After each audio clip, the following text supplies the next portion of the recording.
Hay un tipo de silencio que solo aparece cuando la vida ya no tiene que impresionar a nadie. No es la pausa entre aplausos. Es el vacío después del último aplauso.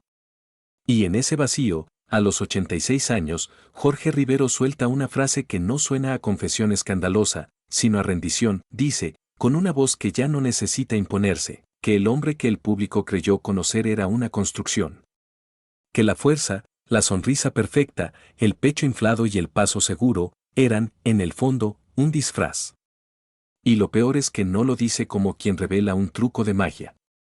Lo dice como quien acepta que el truco se le quedó pegado a la piel, porque eso era lo que todos sospechábamos desde lejos, aunque nadie se atreviera a decirlo en voz alta, que detrás del ícono había un actor atrapado en su propio personaje, un hombre perseguido por una idea imposible de sí mismo. La imagen de Jorge Rivero se vendió durante décadas como una promesa, el galán indestructible, el cuerpo esculpido como armadura, el rostro de cine que parecía incapaz de quebrarse. En fotos, en pósters, en entrevistas cuidadosamente medidas, siempre había algo de control.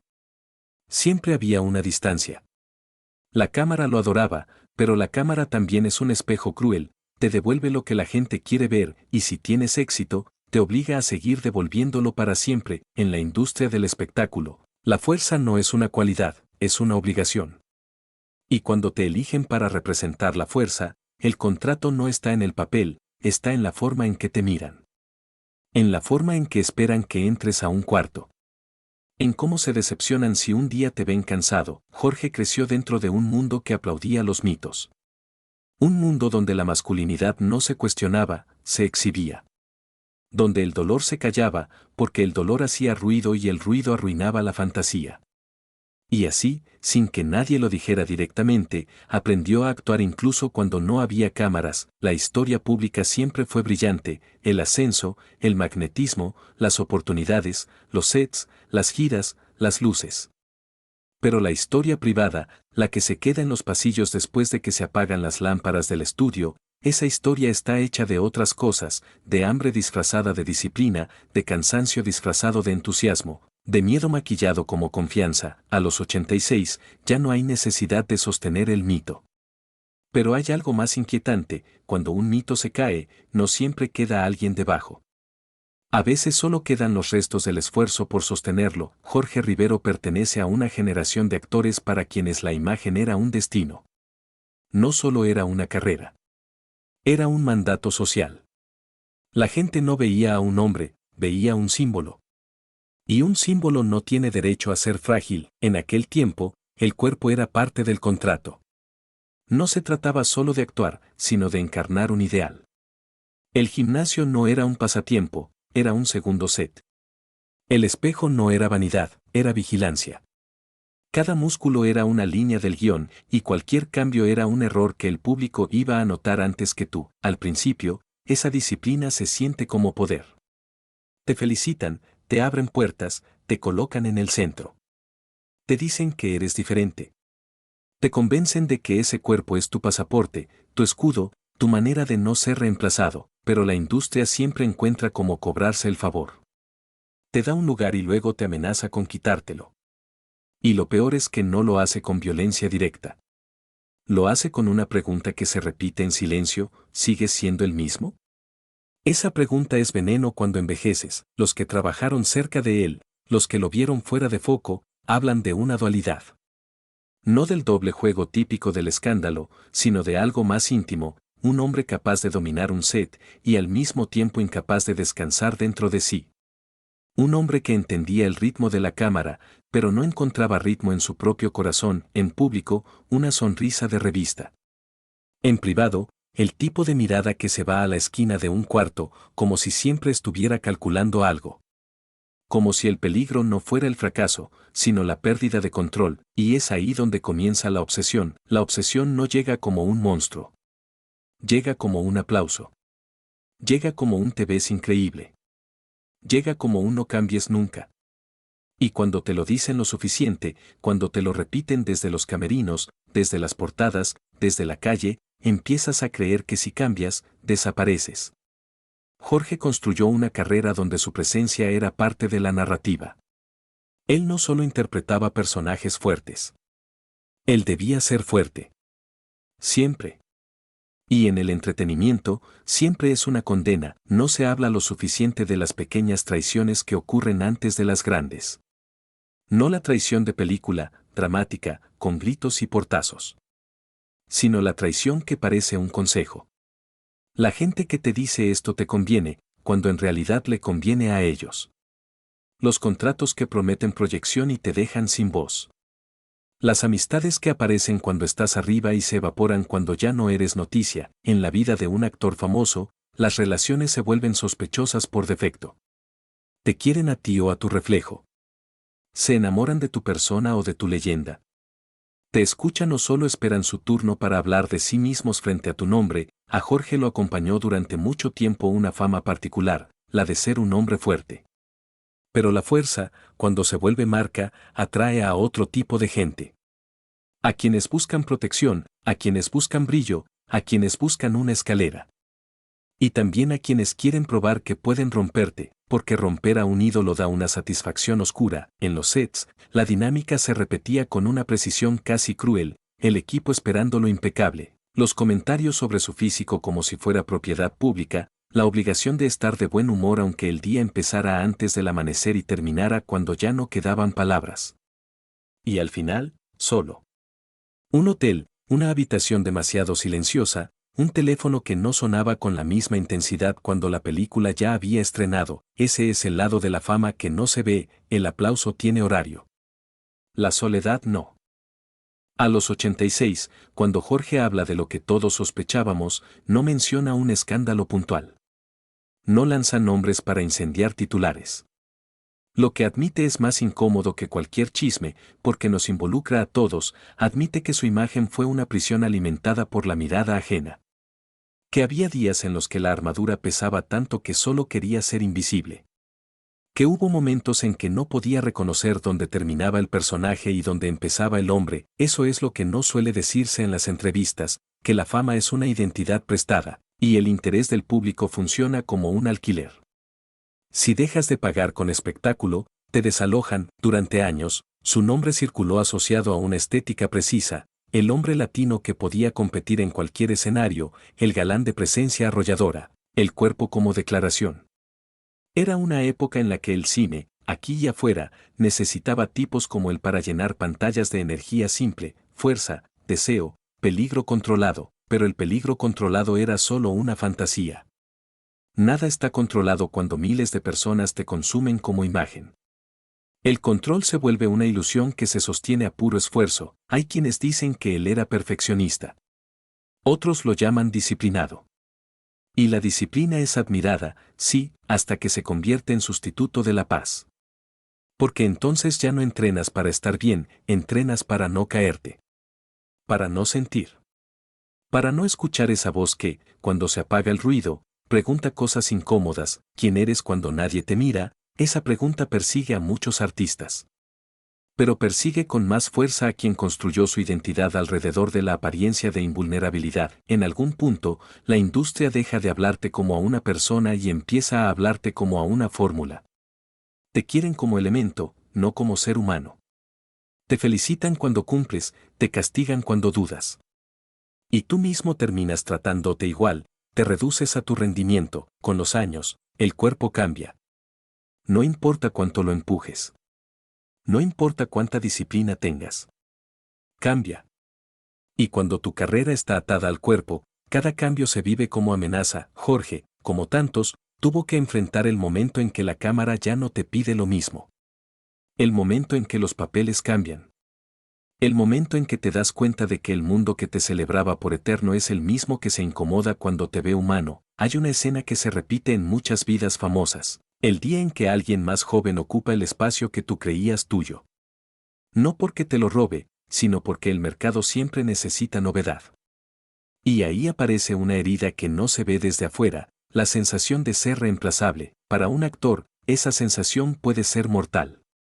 No en un sentido literal necesariamente, sino en el sentido de identidad. Si fuiste el galán, ¿qué eres cuando ya no te llaman para serlo? Si fuiste el fuerte, ¿qué haces cuando ya no puedes sostener el mismo peso? En ese quiebre, muchos se aferran con desesperación a la imagen. Algunos se pierden en excesos. Otros se vuelven fantasmas que viven recordando su mejor época. Otros, los menos, encuentran una salida, reconocer que el mito no era ellos, que era solo una función, un rol dentro de una maquinaria, pero esa salida no es limpia. Duele. Porque implica aceptar que el aplauso que recibiste no era exactamente para ti, sino para lo que representabas. Jorge lo dice sin melodrama, y por eso golpea más. No intenta quedar bien. No busca quedar como víctima. Solo admite, con un cansancio que se siente honesto, que vivió muchos años en modo supervivencia emocional. Que se acostumbró a no confiar del todo. Que se volvió experto en leer habitaciones, en detectar intenciones, en anticipar el golpe antes de que llegara. Esa habilidad, que en un set puede parecer carisma, en la vida real puede ser paranoia. Y la paranoia no aparece de la nada. Se alimenta de señales pequeñas, una promesa que no se cumple, un representante que te oculta información, una llamada que nunca llega, un rumor que empieza a circular sin que nadie se haga responsable. Se alimenta de la certeza de que, cuando eres figura pública, tu vida deja de pertenecer solo a ti. En esa época, muchos actores aprendieron a callar. No porque no tuvieran cosas que decir, sino porque hablar podía costarte trabajo. Podía convertirte en difícil. Podía cerrarte puertas. Y las puertas, en ese mundo, son oxígeno, así que callas. Y cuando callas, algo dentro se pudre lentamente. El público no suele entender ese tipo de deterioro, porque desde afuera se ve glamour. Se ven viajes, se ven autos, se ven fiestas. Se ve éxito, pero el éxito, cuando está hecho de aprobación ajena, nunca es estable. Es un piso que se mueve. El caso de Jorge Rivero tiene algo particularmente simbólico, fue admirado por representar una masculinidad firme, casi inquebrantable. Y sin embargo, su confesión más fuerte llega cuando ya no necesita demostrar nada. No admite un crimen. Admite una verdad emocional, que muchas veces tuvo miedo, miedo de perderlo todo. Miedo de decepcionar. Miedo de envejecer frente a los demás. Miedo de que el amor que recibía estuviera condicionado a mantenerse igual. Ese miedo no es exclusivo de los famosos. Pero en ello se vuelve espectáculo. Incluso el envejecimiento se vuelve tema de conversación pública. Incluso un cambio en la voz se convierte en noticia. Incluso un silencio se interpreta como caída. La sospecha siempre estuvo ahí, que esa perfección era demasiado exacta, demasiado pulida, demasiado sostenida. Que nadie puede vivir tanto tiempo sin romperse un poco. En los testimonios de quienes han vivido cerca del brillo, se repite una frase: lo más difícil no es llegar. Es sostener. Sostener un nombre, sostener una expectativa, sostener el interés, sostener la narrativa que otros escribieron sobre ti, porque la gente no solo te mira. La gente te escribe. Te inventa. Y luego te exige que seas esa invención. Jorge Rivero se convirtió, para muchos, en una figura que representaba cierta idea de éxito latino, el que logra cruzar fronteras, el que se vuelve internacional, el que encaja en varios mundos sin perder presencia. Y ese tipo de símbolo siempre carga con una presión extra: no fallar, no mostrar grietas, no dar motivos para que digan ya ves, era demasiado bueno para ser verdad. Entonces, incluso la tristeza se vuelve clandestina. Pero la tristeza clandestina siempre cobra. Cobra en insomnio. Cobra en irritabilidad. Cobra en distancia con los tuyos. Cobra en la incapacidad de disfrutar lo que se logró. Cobra en una sensación de estar actuando incluso cuando estás solo, y en ese punto, el actor deja de actuar para el público y empieza a actuar para sobrevivir. Hay algo profundamente humano en la manera en que él lo reconoce. No se presenta como santo ni como monstruo. Se presenta como alguien que se confundió. Como alguien que, al ser celebrado por su imagen, terminó creyendo que su valor dependía de conservarla. Dice, casi como si hablara consigo mismo, que el gran error fue pensar que debía ser ese para merecer cariño. Que no supo recibir amor sin sentir que tenía que pagarlo con perfección, y esa es la confesión que duele, porque no pertenece solo a las celebridades. Es la misma trampa, a otra escala, que muchas personas viven: creer que si aflojas, si te muestras tal cual, si descansas, te abandonan. En él, esa trampa se volvió gigante. Porque el abandono no era solo emocional, era también profesional. En esa industria, un actor puede pasar de ser imprescindible a ser prescindible con una rapidez brutal. Y si tu mundo se construyó alrededor de ser elegido, dejar de serlo se siente como desaparición, no hay un solo momento donde la carrera se quiebre. Son pequeñas pérdidas, menos llamadas, menos papeles, menos entrevistas, menos portadas. Hasta que un día te das cuenta de que la gente habla de ti en pasado, y entonces llega la pregunta que nadie quiere enfrentar: ¿qué queda cuando el mundo ya no te necesita? Ahí es donde muchos caen en formas de adicción que no siempre se reconocen como adicción. La adicción a la atención. La adicción a la rutina que te distrae de ti mismo. La adicción al todavía puedo. La adicción a revivir el aplauso, aunque sea en conversaciones, aunque sea en recuerdos, aunque sea en la mirada de alguien que te reconoce en un aeropuerto. Jorge lo admite sin nombrarlo como adicción, pero se siente en su relato, esa dependencia al personaje, esa necesidad de estar a la altura de una idea. Y lo más oscuro de todo no es que lo haya vivido. Lo oscuro es que el sistema está diseñado para que lo vivas, nadie te obliga con una pistola. Te obligan con deseo. Con aprobación.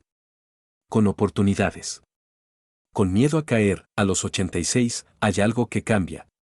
No porque la vida se vuelva fácil, sino porque se vuelve más clara. Ya no hay tiempo para mentirse con elegancia, en su mirada hay un cansancio que no pide compasión. Pide comprensión. Como si dijera, hice lo que pude con lo que me tocó. Y, al mismo tiempo, como si aceptara, también me equivoqué. Habla de decisiones que hoy tomaría distinto. Habla de silencios que le costaron caro. Habla del precio de no haberse permitido ser menos perfecto. No entra en detalles íntimos, porque hay cosas que la gente de su generación guarda hasta el final. Pero deja caer pistas suficientes para que el espectador entienda lo esencial, que, mientras el público lo veía invencible, él vivía una batalla interna, y hay una traición final, la más silenciosa, la traición a uno mismo.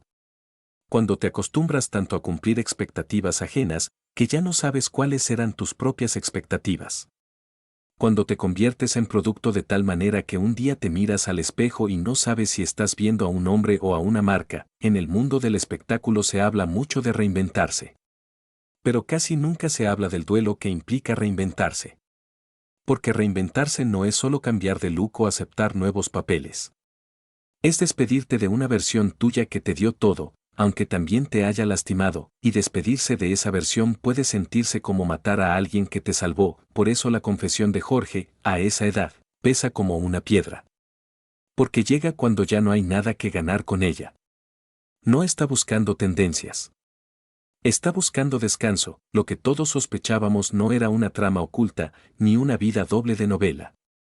Era algo más simple y más devastador, que la fortaleza era una máscara, y cuando por fin lo dice, se entiende que esa máscara no fue solo una estrategia de carrera.